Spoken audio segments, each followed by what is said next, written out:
ఇంకా థిరీస్లో second one internet horror experiment. లాజికల్గా చూస్తే ఇది కొంచెం కరెక్ట్ అనిపిస్తుంది, ఎందుకంటే ఈ స్టోరీ మొత్తం ఇంటర్నెట్ హారర్ ఎక్స్పెరిమెంట్లా అనిపించింది. 2000స్లో జపాన్ ఇంటర్నెట్ కల్చర్లో అనానమస్ హారర్ థ్రెడ్స్ చాలా ఫేమస్. పీపుల్ రియలిస్టిక్గా ఫేక్ స్టోరీస్ని క్రియేట్ చేసి కన్ఫ్యూజ్ చేసి ఉండొచ్చు అని చెప్పి కొంతమంది బిలీవ్ చేస్తారు. అలాగే థర్డ్ది సైకలాజికల్ బ్రేక్డౌన్ థియరీ. ఇది కొంచెం డిస్టర్బింగ్ థియరీ, ఎందుకంటే అసోమి మెంటల్గా స్టేబుల్ స్టేట్లో లేకపోవచ్చు అని.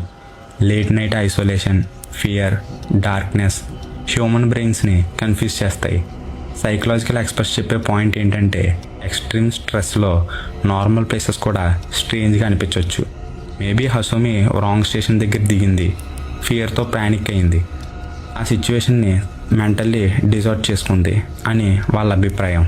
కానీ ఆ ఫైనల్ మెసేజ్ ఎక్స్ప్లెనేషన్ మాత్రం ఇప్పటికీ మిస్టరీ. నెంబర్ 4